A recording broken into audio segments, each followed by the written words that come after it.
You might hear folks droning on and on in this movie about financial freedom about how they are spending virtually nothing in order to retire at a younger age, like 30. Alternatively, they might already be financially independent and be boasting about how thrifty they were to retire far earlier than the typical retirement age.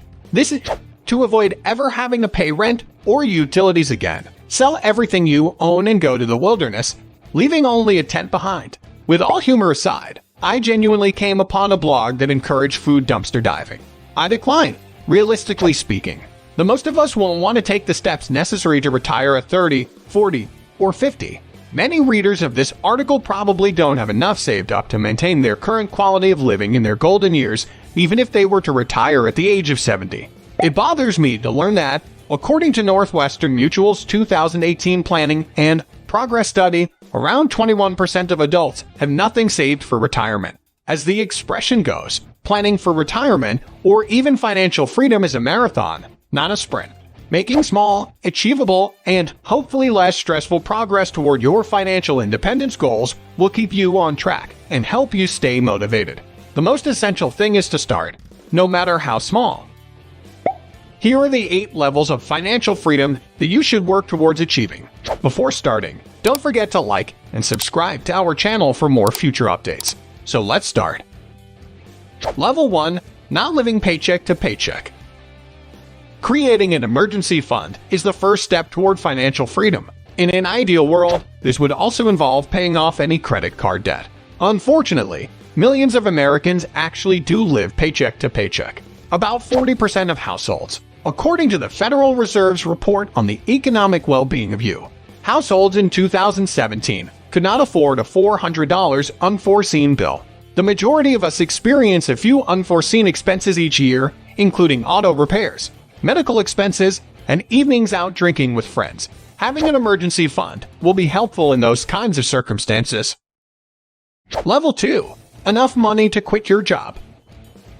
Making work a choice is the key to achieving financial freedom. It takes a lot of work to save up enough money to leave your job permanently. A significant step in that direction is saving enough money to be able to take some time off from work.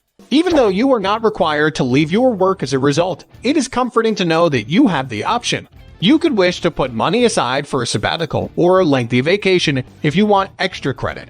Every year, I have this fantasy of traveling abroad for a month or two.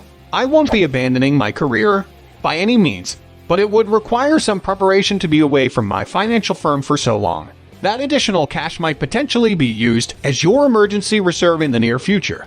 Just in case some of you needed a little extra inspiration to reach this point, I brought it up. Level 3. No slowing down.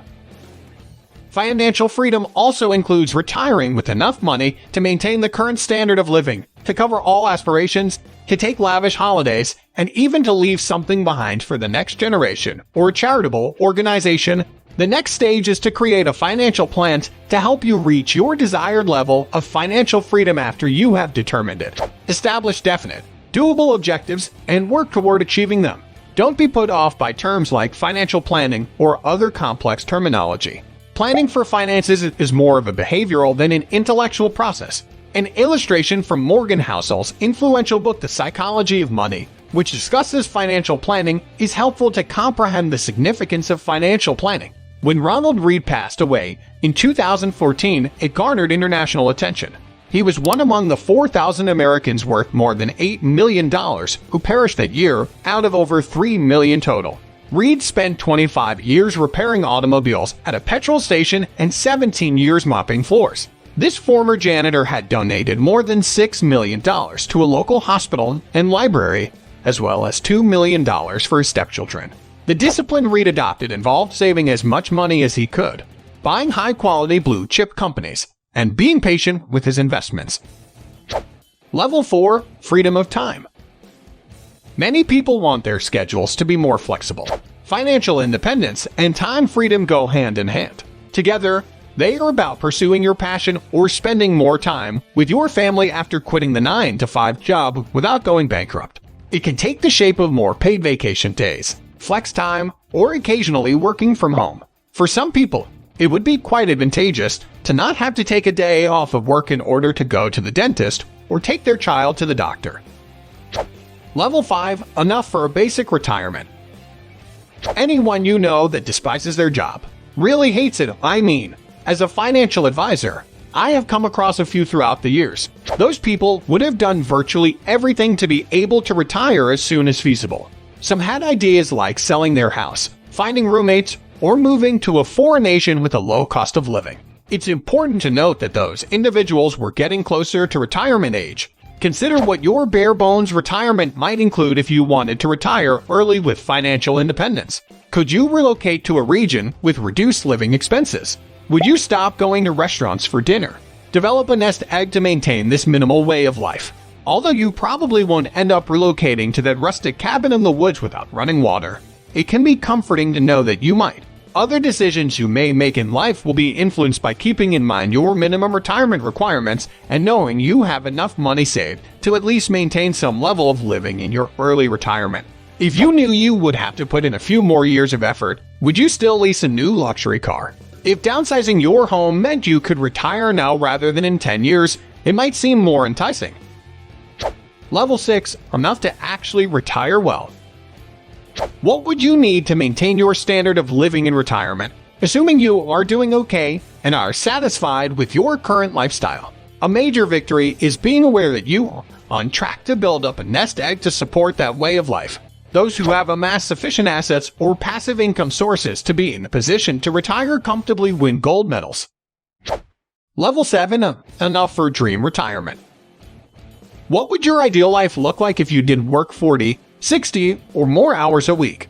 Would it involve activities like taking more trips and spending more time with loved ones? It costs money to travel the world, fly first class, and stay in upscale accommodations. Here, think broadly. What would truly make your life happy? How wonderful would it be to be on track to retire comfortably and live the life of your dreams? What's holding you back from arriving there before you turn 70? Level 8, more money than you could ever spend. Probably the highest degree of financial freedom is this one. You should be able to last your money with the help of your financial freedom strategy. It's fantastic to have more money than you anticipated. Another is to accumulate enough riches that you cannot possibly squander it all. Think Bill Gates or Warren Buffett when you picture this group. They are likely to be lottery winners, wealthy heirs, or business entrepreneurs. Even if they went on the spending binge and bought cars, yachts, and planes, they would still struggle to spend the entire amount. I should mention that Buffett and Gates have both promised to donate the majority of their wealth after they pass away. To classify that as wasting all their money would be unfair.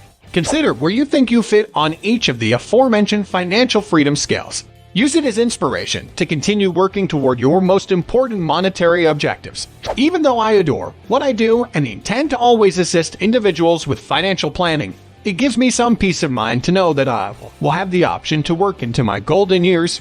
Even though I have a long way to go before reaching full retirement age, I'm currently halfway between a modest retirement in Los Angeles and a comfortable retirement outside of California. Who knows how far my family may advance in the financial independence ladder in the future? Where are you now? And where do you see yourself in the next 5, 10, or 15 years? This is it for today's video. What do you think of our video? Feel free to share your thoughts in the comments section below. Don't forget to like and subscribe to our channel for more future updates. Thanks for watching.